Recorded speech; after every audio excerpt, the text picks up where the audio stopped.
በደቡብ አፍሪካ አሁንም ድጋሚ ከአንድ ወር በኋላ በስደተኞች ላይ ጭካኔ የተሞላበት ጥቃት እየተፈጠረ ነው። በኬፕታውን ጎዳናዎች ላይ ኢትዮጵያውያን መከራቸው እያዩ ይገኛሉ። የደቡብ አፍሪካ ስደተኛ ጥላቻ ከጆሃንስበርግ ኬፕታውን ተሻግሮ ተቀጣጥሏል። ለሰኔ 30 የተሰጠው ማስጠንቀቂያ ከአንድ ወር በኋላ ዳግም እየተተገበረ ይገኛል። የኬፕታውን ጎረምሶች ስደተኞችን ሲያሸብሩ ፖሊስ በዝምታ እየተመለከተ ነው። 4 ዜጎችን የገደለው አመጽ አሁን በከፋ ሁኔታ እየተቀጣጠለ ይገኛል። መረጃውን በሰፊው ይዘናል። ቻናሉን ሰብስክራይብ በማድረግ እይታዎትን ይጀምሩ። ቪዲዮ ላይክ ማድረግ ቀዳሚ እርምጃው ይሁን። Over recent attacks on foreigners in South Africa, his comment come as Ghana plans to evacuate the last batch of Ghanaians from South Africa. የደቡብ አፍሪካ የባህር ዳርቻ ከተማ ኬፕታውን ጎዳናዎች የሀገሪቱን መዋቅር በመበጣጠስ መላው አፍሪካውያንን ያስቆጣ እጅግ አደገኛ ቀውስ መፈልፈያና የፖለቲካ ትኩሳት ማዕከል ሆነዋል። የሐምሌ ወር መገባደጃ ላይ የውጭ ሀገር ዜጎች ተቃዋሚ የሆኑ ሰልፈኞች በቤልቪል ጎዳናና ከተሞች ላይ በከፍተኛ ቁጣና ግርግር ሞልተውታል። ይህ ስፍራ በከተማዋ ሰሜናዊ ዳርቻ የሚገኝ የንግድ እንቅስቃሴ የታወቀ ለረጅም ዘመናት ለበርካታ የሶማሌ ስደተኞች መኖሪያና የንግድ ማዕከል ሆኖ ያገለገለ አካባቢ ነው። የተቃውሞ አደራጆች ህጋዊ የነዋሪነት ፈቃድ የሌላቸው የውጭ ሀገር ዜጎች በአስቸኳይ ከሀገሪቱ እንዲወጡና መንግስት ለውጭ ሀገር ዜጎች የሚሰጠውን የቪዛ ማስጌጃና እንዲሁም ሂደቱን ሙሉ በሙሉ እንዲያግደው ጠይቀዋል። በማርች ኤንድ ማርች ስር የተቀናጁት እነዚህ የተቃውሞ ሰልፎችም አካባቢውን በታላቅ የጩኸት ድምጾች አናውጠዋል። በጠንካራ ግጭቶችና በከፍተኛ ፖሊስ ጥበቃ የተሞላው የጸጥታ ስጋት ቀጠና አድርገውታል። የአካባቢው ነዋሪዎች ስደተኞችን የሀገሪቱ የስራ ዕድሎች መቀማትና ቀድሞውኑ በችግር ላይ የወደቀውን የህዝብ አገልግሎት ዘርፍ ማጨናነቅ ይከሷቸዋል። ምንም እንኳን በቤልቪል የተካሄደው እንቅስቃሴ በዋናነት ከሶማሊያና ከሌሎች አፍሪካ ሀገራት የመጡ ነጋዴዎች ላይ ተኮለ ቢሆንም በመላው ሀገሪቱ የተቀሰቀሰው አጠቃላይ የስደተኞች ተቃውሞ ማዕበል ግን በሌሎች የሀገሪቱ ክፍሎች የሚኖሩ ኢትዮጵያ ላይ በከፍተኛ ጭካኔና አሰቃቂ ጉዳት ደርሶባቸዋል። Tens of thousands of migrants have already left. በዚህ ዓመት መጀመሪያ ላይ በጆሃንስበርግ ከተማ በተካሄዱ ደም አፋሳሽ ጥቃቶች የበርካታ ኢትዮጵያውያን ህይወት ማለፉና ንብረቶቻቸው እንዲሁ የንግድ ተቋማቶቻቸው ሳይቀሩ መውደማቸው ይታወሳል። የፕሪቶሪያን መንግስት በአንድ በኩል በሀገር ውስጥ በከፍተኛ ሁኔታ ከተቀሰቀሰው የህዝብ ቁጣና ግፊት፣ በሌላ በኩል ደግሞ ከፓን አፍሪካዊ ዲፕሎማሲ አካሄድ ጋር አጣብቂኝ ውስጥ እንድትገባ አድርጓታል። ለበርካታ ወራት በዜጎች የተደራጁ የሲቪክ እንቅስቃሴዎች ህጋዊ ሰነድ የሌላቸው የውጭ ሀገር ዜጎች ሙሉ በሙሉ እስከ ሰኔ 23 ድረስ ከደቡብ አፍሪካ ምድር ለቀው እንዲወጡ ግልጽና የጊዜ ገደብ አሳልፈው ነበር። የቀድሞ የሬዲዮ አቅራቢ የነበረችውና በኋላ ላይ ወደ አክቲቪስትነት የተቀየረችው ጃሲኒታ ኒጎቤሴ ዙማ የተመሰረተው ማርች ኤንድ ማርች የተሰኘው ድርጅት በፕሪቶሪያ፣ በጆሃንስበርግ፣ በደርባንና በኬፕታውን ከተሞች ላይ እጅግ አደገኛ የተባሉ ሰልፎችን ማደራጀት ከሁሉም በላይ ጎልቶ የወጣ ኃይል ሆኖ ብቅ ብሏል። Outbreaks of anti-migrant sentiment and incidents of intimidation and violence directed at እስከ ወርሃ ሐምሌ መጨረሻ ድረስ የተቃውሞ ሂደት የተቀጣጠለና ምንም አይነት የመቀዛቀዝ ምልክት አላሳየም። የተቃዋሚዎች ሰልፍ በቤልቪል ጎዳናዎች ላይ በረጅም ሰልፍ የተመመ ሲሆን በዋናነት የሶማሊያውያን ሱቆችና የጎዳና ላይ ጥቃቅን ነጋዴዎች የበዙበት የንግድ ቀጠና ዓላማ ያደረገ ነበር።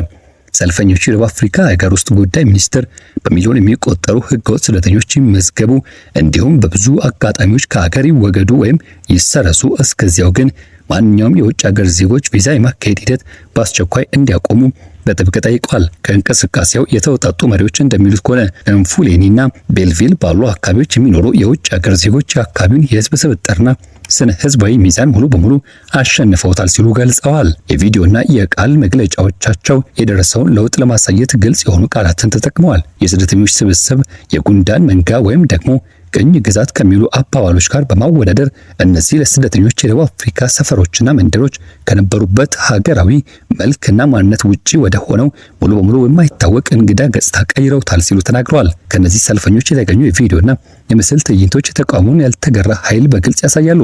ሰልፈኞቹ የደቡብ አፍሪካን ብሔራዊ ሰንደቅ ዓላማ እያወዛወዙ የአካባቢውን ነዋሪዎች የስራ ዕድሎችና የህዝብ አገልግሎቶች እንዲጠበቁ የሚጠይቁ ባነሮችና መፈክሮችን ይዘው ታይተዋል። እንዲሁም ህጋዊ የሆነ ፍቃድና ሰነድ ማስረጃ ሳይኖራቸው ንግድ ያካሂዳሉ ያላቸው ስደተኞች ነጋዴዎችን በቅርብ ርቀት ውስጥም መጋፈጥ በቁጣ ይጮሁባቸው ነበር። በዚህ የቤልቪል መንገድ ውስጥም በወርሃ ሐምሌ መጀመሪያ ከተካሄዱት ተመሳሳይ ቅድመ እንቅስቃሴዎች ተቃዋሚዎች ህገወጥ ስደተኞች ናቸው ያሏቸው ሰዎችን የንግድ ዳስና መጠለያዎች በኃይል አፍርሰው አስወግደዋል። በውጥረቱ ምክንያትም ወደ ከፋ ደም አፋሳሽ ግጭት እንዳይቀየር ፖሊሶች ሁኔታውን በቅርብ ርቀት እየተከታተሉ ይገኛሉ። The xenophobia row is costing South Africa its position on the continent, and its latest effort to ease tensions with Nigeria has hit a diplomatic አካባቢው አሁንም ቢሆን በከፍተኛ ውጥረት ስጋት የተሞላ ሲሆን ከተቋሙ ሰልፍ በፊት በነበሩት ሳምንታትም በራሳቸው የህግ አስከባሪነት ስልጣን የሰጡ የጥበቃ ቡድኖች ስደተኞችን ከመኖሪያ ቤቶቻቸውና በንግድ ቦታዎቻቸው የጎተቱ ያስወጧቸው የሚያሳዩ አስደንጋጭ ምስሎች ታይተዋል። የደቡብ አፍሪካ ፖሊስ እስከ ሐምሌ ወር መጨረሻ ድረስ ከዚህ ጥቃትና ሁከት ጋር በተያያዘ ቢያንስ 4 ስደተኞች መገደላቸውን ያረጋገጠ ቢሆንም የጎረቤት ሀገራት መንግስታትና ሰብአዊ መብት ተከታታይ ድርጅቶች ግን ትክክለኛው የሟቾች ቁጥር ከዚያ ሊያሻቀብ እንደሚችል አጥብቀው ይከራከራሉ። በዚህ አህጉራዊ ማዕበል ውስጥ ከተጎዱ ሰለባዎች መካከል የኢትዮጵያ ዜጎች በግንባር ቀደምትነት ይገኛሉ። በወርሃ ግንቦት መጀመሪያ ላይ በጆሃንስበርግ ከተማ በተከታታይ በተፈጸሙ ጥቃቶች፣ በንግድ ተቋማት ውስጥ በተፈጸሙ ተኩሶችና እንዲሁም ተያያዥ ብጥብጦች ጨምሮ ቢያንስ 5 ኢትዮጵያውያን ሲገደሉ፣ ይህም የኬፕ ታውን ግጭት በሶማሊያና በሌሎች ምስራቅ አፍሪካ ነጋዴዎች ላይ ያተኮረ ቢሆንም አጠቃላይ ሁከቱ የትኛውንም የአፍሪካ ሀገር ዜጋ ሳይለይ እንዴት በስፋት የጎዳ እንደሚገኝ የሚያስረዳ ግልጽ ማረጋገጫ ነው። የስደተኞች ሀገራት በወጧቸው መረጃዎች መሰረት የሰኔ 23 ቀን የጊዜ ገደብ በተቃረበበትና ከዚያ በኋላ ባሉ ሳምንታት ውስጥ ብቻ ወደ 180 ሺህ የሚጠጉ ስደተኞች ከደቡብ አፍሪካ ምድር በፍርሃትና በድንጋጤ ሸሽተው ወጥተዋል። ጋና 2 ዜጎቿ በአሰቃቂ አደጋዎች ከተገደሉ በኋላ ዜጎቿን ወደ ሀገራቸው ለመመለስ የአየር ትራንስፖርት አዘጋጅታለች። የአክራ መንግስት በዚህ ብቻ አላቆመም። ዜጎቿ መኖሪያቸውና መተዳደሪያቸውን ትተው እንዲወጡ በመገደዳቸው ምክንያት የደረሰባቸውን የንብረት ውድመት ማስመልከት፣ የተተወ ንብረቶች፣ ሱቆች፣ ትምህርት ቤቶችና የንግድ ተቋማትን ዝርዝር መረጃ ማጠናቀር ከደቡብ አፍሪካ መንግስት ካሳ ለመጠየቅ ዝግጅት ያደረገች እንደሆነ በይፋ አስታውቃለች። የናይጄሪያ ባለስልጣናትም እንዲሁ ዜጎቻቸው መገደላቸውና ኢላማ የተደረጉ ጥቃቶች እንደደረሱባቸው የሚገልጹ ዘገባዎችን ተከትሎ የዜጎቻቸውን የመልሶ ማስፈራሪያ ጉዞ አደራጅተዋል። ማላዊ፣ ሞዛምቢክና ዚምባብዌ በተመሳሳይ መልኩ በከፍተኛ ደረጃ ዜጎቻቸውን የማስወጣት ስራን አከናውነዋል። የዚምባብዌ ፋይናንስ ሚኒስትር ብቻውን በዚህ ቀውስ ምክንያት ወደ ሀገራቸው የተመለሱትን ከ115 ሺህ በላይ ዜጎች ለማስመጣትና መልሶ ለማቋቋም ወደ 5 ሚሊዮን አሜሪካ ዶላር ገደማ ወጪ ማድረጉን ገልጿል። ቤተሰቦች ቤቶቻቸውና የንግድ ድርጅቶቻቸውን ትተው በኬፕ ታውንና በጆሃንስበርግ የሚገኙ ኤምባሲ ቆንጽላዎች ደጅም ድንኳን ጥለው ሲያድሩ እንዲሁም በፍርሃት በአውቶቡሶችና በአውሮፕላን ሲሳፈሩ የሚያሳዩ ምስሎችም የአካባቢውን መገናኛ ብዙሃን አጥለቅልቀውታል። ይህም ታላቅ የዲፕሎማሲ ቁጣን ቀስቅሷል።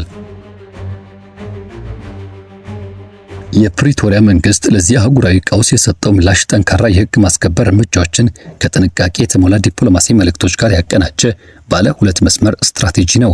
የፕሬዝዳንት ሲሪል ራማፎዛ መንግስት ከውጭ ሀገር ዜጎች ጠልነት ወይም ደግሞ ዜኖፎቢያ እንደ ሀገራዊ ፖሊሲ ወይም የመንግስት አቋም አድርጎ የሚወሰደውን ፍረጃ ሙሉ በሙሉ ውድቅ አድርጎታል። መንግስት ጥቃቶቹ የመንግስት ዶክትሪን ሳይሆኑ በጥቂት ህገወጥ አካላት የሚደርሱ የተነጠሉ የወንጀል ድርጊቶች ናቸው ሲል ይከራከራል።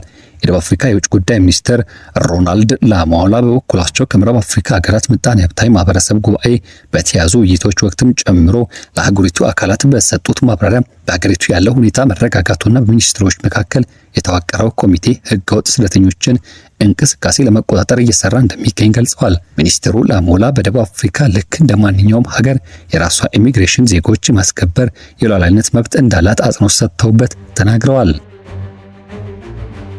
በተጨማሪም የህግ አስከባሪ አካላት በወሰዱት ተግባራዊ እርምጃ ህጉን በራሳቸው እጅ በወሰዱ ንብረት በዘረፉና ባወደሙ በግምት 82 ሰዎች ላይ በአገር አቀፍ ደረጃ የእስራትና የምርመራ እርምጃ መውሰዱን ጠቁመዋል።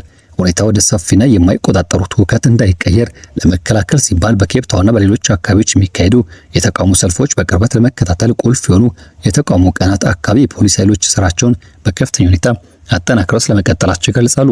በተመሳሳይ ጊዜ ደቡብ አፍሪካ ህጋዊ የነዋሪነት ሰነድ የሌላቸውን እነዚሁ ስደተኞች የማደን እርምጃ ያፋጠነች ሲሆን በሌላ በኩል ደግሞ በአፍሪካ ህብረት አደራጅነትና ጥላ ስር የስደተኞች ጉዳይ የሚመለከት አህጉር አቀፍ ጉባኤ እንዲካሄድ ከፍተኛ ግፊት ማድረግ ላይ ትገኛለች።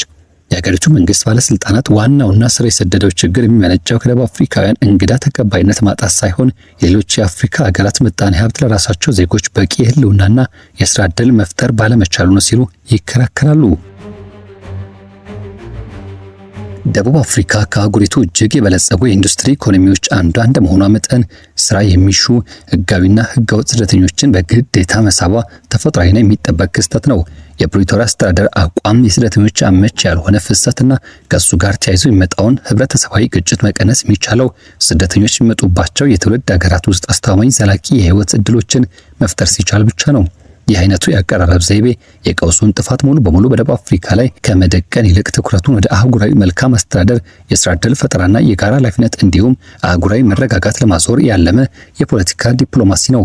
ለዚህ ህዝባዊ ሁከት መንስኤ የሆኑት የሀገር ውስጥ አነሳሽ ምክንያቶችም ጠቁሟል። በ2018 የመጀመሪያ 3 ወራት ውስጥም የደቡብ አፍሪካ ይፋዊ የስራ አጥነት መጠን 32.7% ደርሶ የነበረ ሲሆን ይህም ካለፉት 3 ወራት ከነበረበት 31.4% ጋር ሲነጻጸር በከፍተኛ እድገት ያሳየ ብሎም ከ8 ሚሊዮን በላይ የሚሆኑ ዜጎች በይፋ ስራ ፈት መሆናቸውን የሚያረጋግጥ ነው። የወጣቶች ስራ አጥነት ደግሞ እጅግ አስከፊ ሁኔታ ላይ የሚገኝ ሲሆን እድሜያቸው ከ15 እስከ 24 ዓመት ባለው ክልል ውስጥም የሚገኙ ወጣቶች የስራ አጥነት መጠን ከ60% በላይ አልፏል።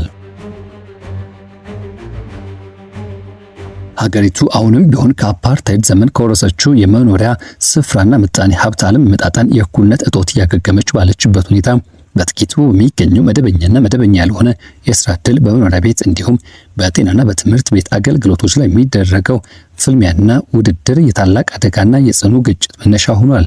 የስደተኞች ተቃዋሚ ቡድኖችና በርካታ ተራ ዜጎች ህጋዊ ሰነድ የሌላቸው የውጭ ሀገር ዜጎች የስራ ክፍያን ያረክሳሉ። የተወሰኑ የንግድ ዘርፎችን ሙሉ በሙሉ መቆጣጠር የሀገሬውን ሰው ያገላሉ። እናም ቀድሞውኑ አቅሙ የተዳከመውን የህዝብ አገልግሎት በከፍተኛ ሁኔታ ያጨናንቃሉ ሲሉ በጥብቅ ይከራከራሉ።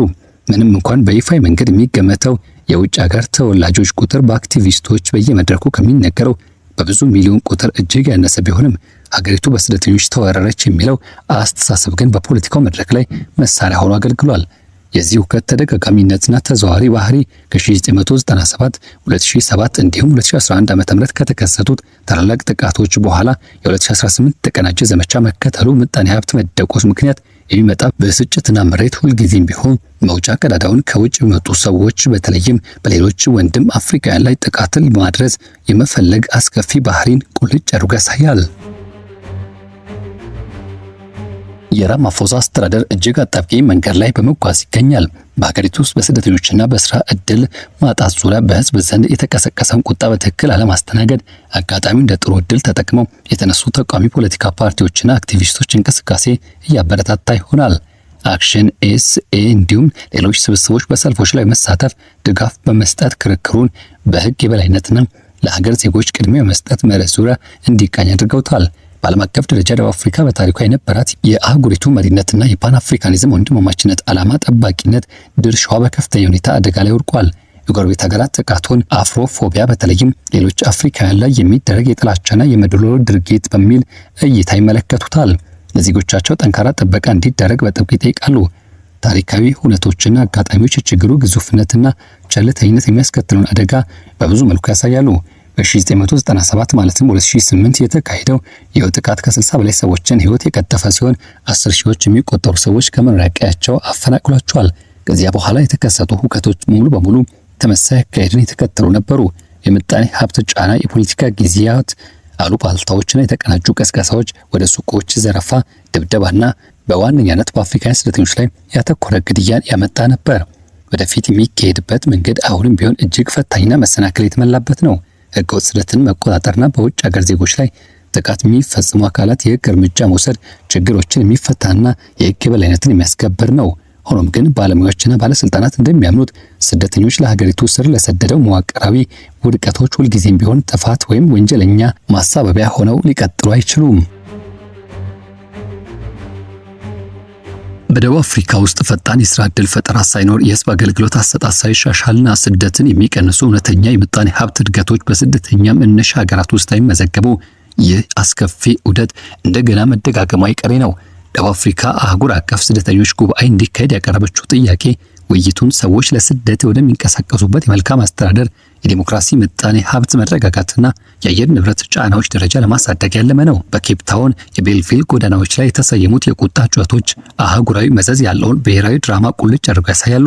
ቀደም ሲል በጆሃንስበርግ ሁከት ከፍተኛ ጉዳት የደረሰባቸው የኢትዮጵያ ማህበረሰቦች በዌስተርን ኬፕ ቀጥተኛ ጫና እየደረሰባቸው የሚገኙ የሶማሌ ነጋዴዎች እንዲሁም የአንድ ቀውስ የተለያዩ ገጽታዎች ናቸው። ለራማፎሳ መንግስት ዋና ፈተና የኢሚግሬሽን ህጎችን በጽናት ማስፈጸም፣ ሁሉንም ነዋሪዎች ሁከትና ጥቃት መጠበቅ፣ የህዝቡን እምነት መመለስና የቀጠናውን ወንድማማችነት ሳይጎዳ ከአፍሪካ አጋሮች ጋር በጋራ መስራት ነው። የስራ አጥነትና የህዝብ አገልግሎት እጥረት ሰለባ ለሆኑ ተራ ደቡብ አፍሪካውያን ተቃዋሚዎች መንግስታት ቸል ሊሉ የማይችሉትን ቅድሚያ የመስጠት ጥያቄ የሚያስተጋቡ ናቸው።